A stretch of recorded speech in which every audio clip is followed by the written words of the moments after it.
enjoyed this film, and I actually empathized with your character because on the one hand, he's just a guy who wants to get home to his family. Yeah. But on the other hand, there's a whole lot of crazy going on at times. So Yeah. how did you approach the character in order to make him so fully three-dimensional? Yeah, I think if you look at anybody for who they really are as a person, you know, nobody is one-dimensional or two-dimensional. You know, we all have good days and we have bad days.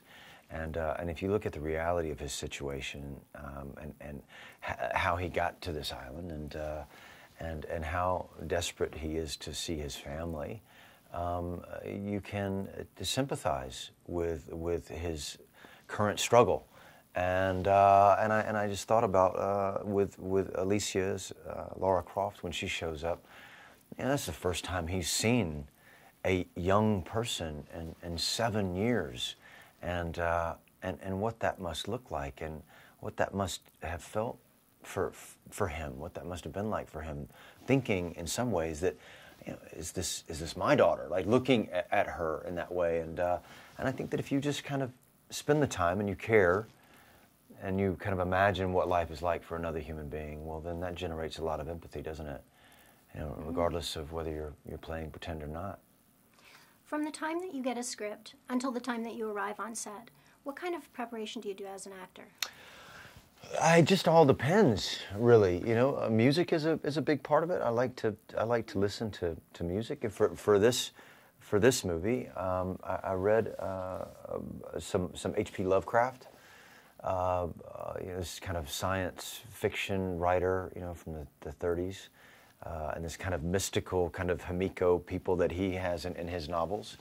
And I read some books about archaeology and the beginnings of archaeology, this Italian archaeologist who was Belzoni, who was he was a tomb raider.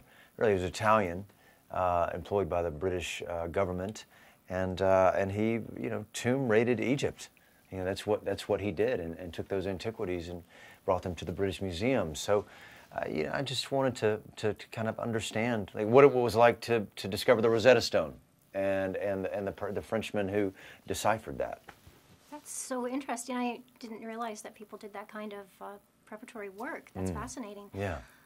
The island, like most of your scenes take place on the island. So what can you tell me about those sets, because they were incredible? What was it like to actually be there? Well, we weren't on an island, but it felt like we were on an island because we shot it in Cape Town, South Africa, and then all around, you know, the Cape and different parts. Look, South Africa is the cradle of civilization, and it was very special to be in this place and tell this story. And I had the opportunity to travel all over Namibia, and I made my way over to Mozambique when I was there. And I'm a person who likes to travel, and I wasn't quite prepared for how I was going to feel about this place. And it's one of the most special places I've ever been to. Sounds amazing. I bet you took lots of photos too. I did. Yeah, I took a lot of photos. Thank you so much for talking to me Thank today. you so much for the questions.